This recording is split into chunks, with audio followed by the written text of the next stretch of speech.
नमस्कार, मैं हूं अभिषेक और चर्चा चल रही है नेता प्रतिपक्ष के रूप में राहुल गांधी की भूमिका पर। दरअसल 18वीं लोकसभा में नेता प्रतिपक्ष के रूप में राहुल गांधी को एक बड़ी जिम्मेदारी मिली है। वैसे तो राहुल गांधी 2004 से सांसद के रूप में लोकसभा में हैं और उन्हें 20 साल का लंबा अनुभव राजनीति में हो चुका है, लेकिन पहली बार राहुल गांधी किसी संवैधानिक पद को संभालने जा रहे हैं।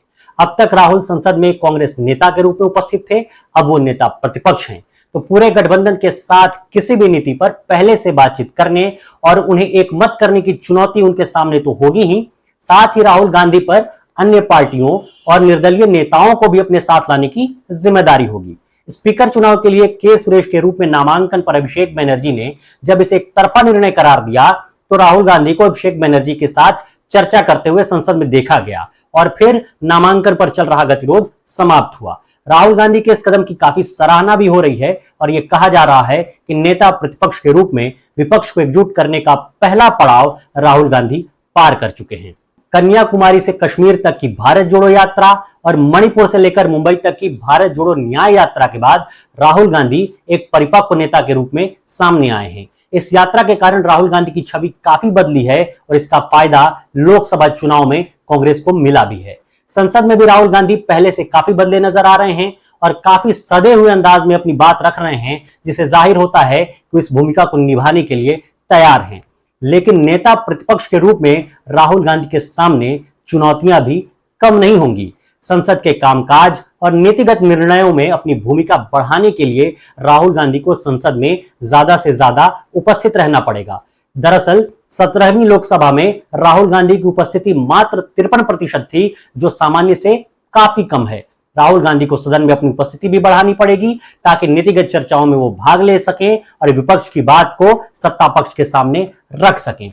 राहुल गांधी ने प्रतिपक्ष नेता चुने जाने के बाद सोशल मीडिया संदेश जारी करते हुए कहा कि वो संविधान पर कोई आंच नहीं आने देंगे और जनता से जुड़े हुए मुद्दों को संसद में पूरी मजबूती के साथ उठाएंगे। इस प्रकार राहुल जनता के मुख्य पैरोकार के रूप में अपनी छवि तो मजबूत कर ही रहे हैं, लेकिन यह सफर इतना आसान नहीं होगा क्योंकि भाजपा के तर्कश में कांग्रेस को घेरने के लिए एक से एक तीर हैं और राहुल गांधी को इसका सामना करने के लिए तात्कालिक रूप से निर्णय लेने में मजबूत होना पड़ेगा।